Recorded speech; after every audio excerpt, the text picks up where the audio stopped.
What if I told you that what you're doing right now or what you're not doing right now is already making next year's garden more expensive? Most people who are interested in gardening want to start their garden in the spring, and the first thing we like to do is go to the big box store and purchase bagged soil. And there's a place for that. I've been there, I get it. But if you're seeing this video right now, you have an advantage, you have a head start that the masses don't have. And you will be glad that you've learned this technique to use in your garden forever and save you money. I'm talking about leaves. Why are leaves so useful? Well, my favorite reason, they're free. Also, that's something that you can't really get in a dried form during the spring and the summer because everything is green, which there's also a place for that. And we'll talk more about having both later on. This is one of those times of the year where the thing that people hate seeing in their yard is something that you actually need. So you can get creative as you want. People rake up leaves and put them on the edge of the yard for their municipal trucks to come get them. You can ask them to take them off their hands, or you can offer to rake leaves up for people, or you got kids, you got built-in help. So there's all kinds of ways for you to collect leaves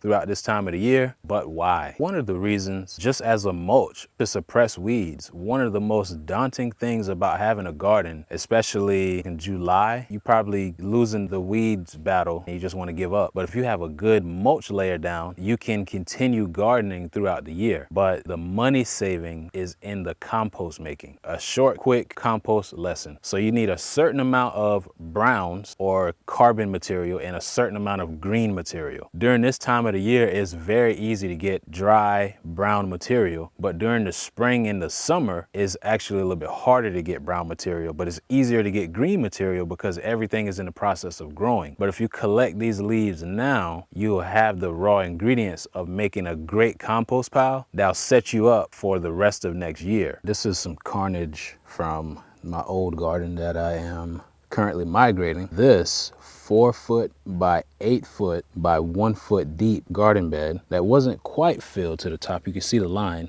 I would say it was 75% filled to the top. When I moved the soil out of here, it was 6 wheelbarrows, but 3 wheelbarrows, which is half, is enough to make this new row that I planted. This is 24 feet long by about 30 inches wide. So one of those 4x8 beds is responsible for making 2 of these rows. Do you really want to buy that amount of soil to do that? Especially if I'm going to have a lot more. That 4-foot by 8-foot by 1-foot deep bed holds 32 cubic feet of soil. For 1 cubic foot of soil in the store, that's going to run you about $5. So 32 times 5, $160. $160. Are you going to spend $160 to fill up 1 4x8 bed or 2 of these in-ground beds? I mean, if you can, you balling like that, you can do that. But most people don't have an extra $160 laying around just to fill up 1 bed. Most people want multiple beds. So when you start doing the math on that, it's like, man, I don't know about this gardening stuff,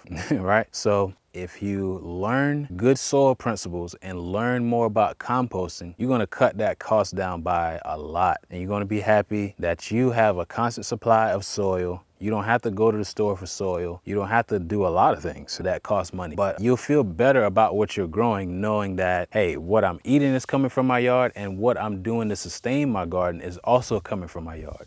That is very expensive in the store. It all starts with gathering your leaves now. I spread this on any of my plants and they immediately benefit. Obviously, this tomato growing in November by accident loves it. And this pineapple top that was growing in the compost pile that had to be uprooted also liked it.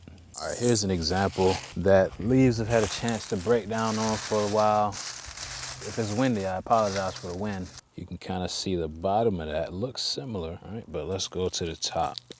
Let's go to the top. You see that dark material starting to form at the top? That's what I'm talking about. This stuff mixed in with your soil is what you want. I remember last year, this area being super impressive, especially after a rain. Look, we got more roots growing through this stuff. I think if the trees think it's a good idea to grow through it, it's probably good for your garden. But yeah, it was worms in here and everything. And this is pine straw and leaves. So let's see if I can get a pretty good sample here. Come on, man. That's free. All you have to do is layer leaves in your garden or use it in your compost pile.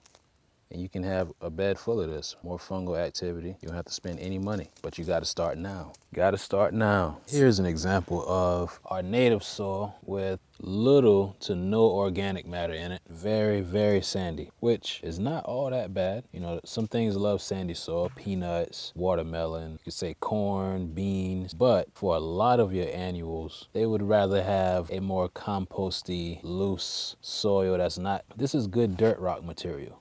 Once it dries. This is about the best it'll look since it's wet, but for the most part, when this stuff gets dry, it's very compacted and you can grow in this, but you're not going to get as much as I get with less work with better soil. In this example, I grew carrots here after having leaves lying on that bed for about a month or two and putting a layer of compost on top of that. And look at how soft this soil is. Crazy, right? I also got the best carrots I've ever gotten.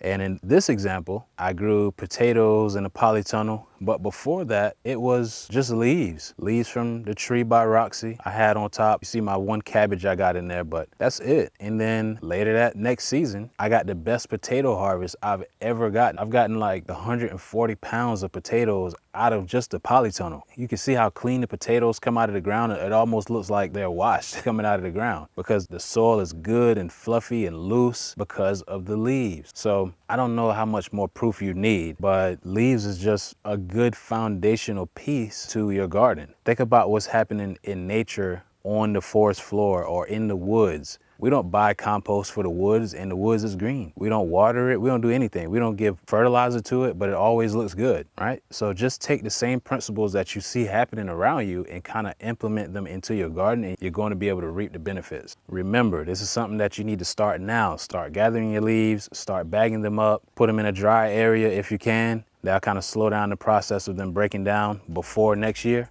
If you have leaves and you're not sure what to do in your particular situation, just leave me a comment asking your question or whatever situation you have and I'll tell you what I would do. But other than that, that's pretty much it. Just let me know if you guys have any questions.